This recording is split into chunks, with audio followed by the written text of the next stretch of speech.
Welcome to the channel, everybody. I'm the Casual Shark, and today we are going to talk about Army Painter's Speedpaint 2.0 marker. We're going to talk about the pros, the cons, and if they work for a beginner painter.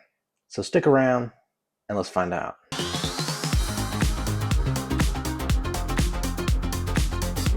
In this video, we're going to talk about, are these actually good for beginner painters, and how does it compare to Speedpaint 2.0 in the dropper bottle and just regular acrylics. To start off, I'm going to talk about the one major complaint I have with this marker.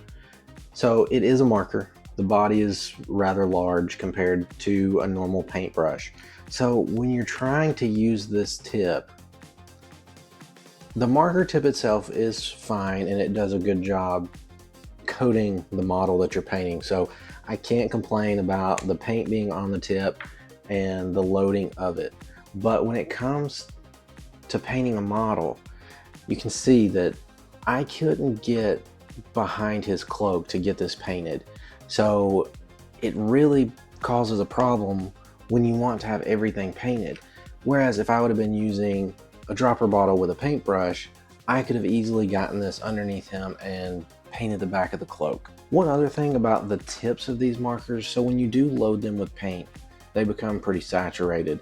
And it's very easy while you're painting to brush against a different part of the model that you don't want to be painted. And if you know anything about speed paints, it's really hard to cover those up with other speed paints.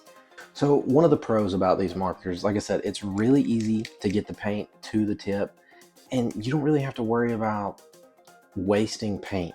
So you just push it in, the paint comes down and it fills the tip of the paint, and you don't have to really worry about wasting paint. Whereas if you're using a dropper bottle and you're putting this on your palette, it's very easy to put out too much on the palette and then you end up wasting paint. So that is a real big pro for these markers. But if we want to talk about wasting paint between the dropper bottle and the marker, one thing we can talk about is that this has 6 milliliters in it and this dropper bottle has 18 milliliters in it. So it really just depends which you would prefer to use the marker or use a paintbrush. But even wasting a little bit from a dropper bottle, you're still going to probably have more paint than a marker. So now let's move from speed paint and a marker to speed paint and a dropper bottle. Let's talk about speed paint markers to just normal acrylics. So for this test, I printed out 2 more models that I've already painted with acrylics.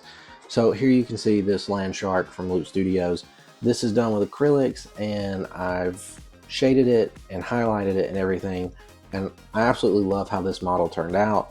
So I went and used just the markers to paint this model.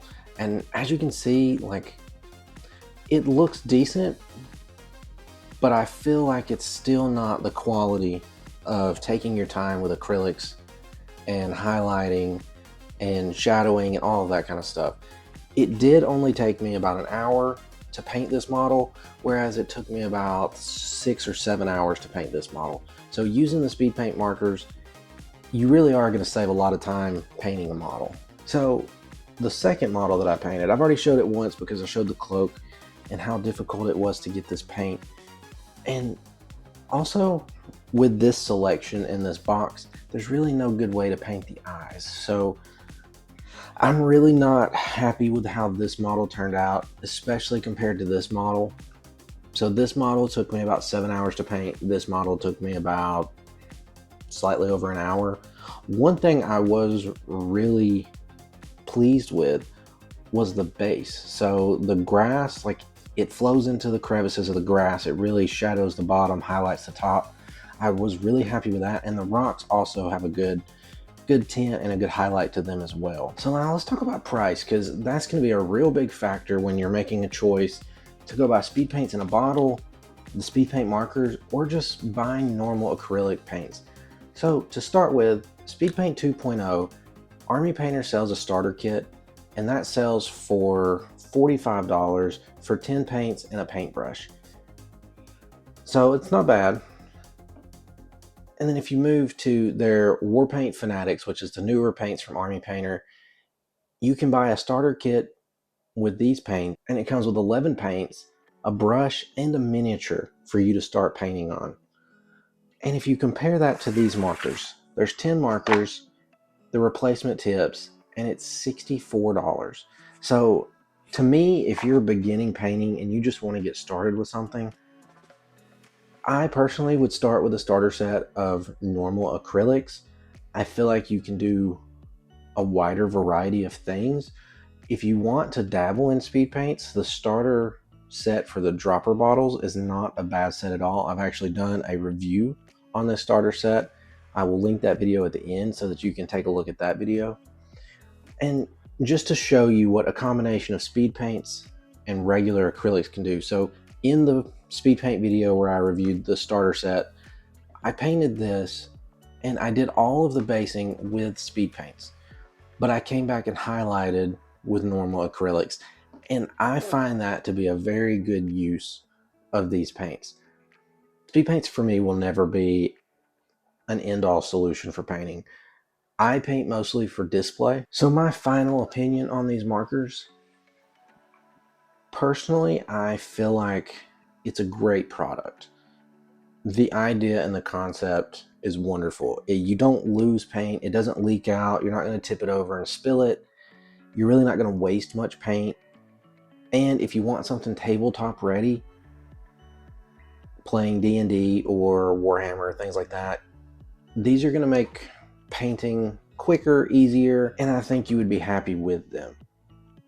But when it comes to the price is a bit much. You're getting less paint than a dropper bottle, and you can't do as much with because of the size of the marker and the tip of the marker. So speed paints with a paintbrush, I feel like it's going to be a lot better than painting with the markers at this point. Now, if they change this marker design and they find a way to make the tip easier to use on hard to reach places for a model, this may be the perfect solution for somebody who just wants models painted for tabletop gaming. All of that to say that if you're just starting out painting and you want to dive into the world of speed paints, I would stick with the dropper bottles for now, because there is such a price difference. You can get more paints, you can practice with them, you can figure out if it's your thing, and then you can move on to the markers. Save some money, spend it elsewhere, and just try Speedpaint 2.0 in a dropper bottle. But me personally, I'll be sticking with acrylic paints. I feel like they're just superior when it comes to speed painting. I like to prime my minis in black. To do speed paints, you have to prime them in white. I just feel like it's not what I navigate to when painting. But if you're more experienced painting, you've been doing it for a little bit, and you want to try the markers and you have the extra money, I don't think you would be disappointed, except for when it comes to tight spaces on a model. I think that's the only thing you have to really keep in mind. Thank you for sticking around and watching this video. And if you found any value in it, go ahead and hit the like button, subscribe to the channel so that you don't miss any more of my painting videos, and go check out the Speedpaint 2.0 starter set review. It might lead you into buying speed paint in a dropper bottle. And with that, I'll catch you in the next one.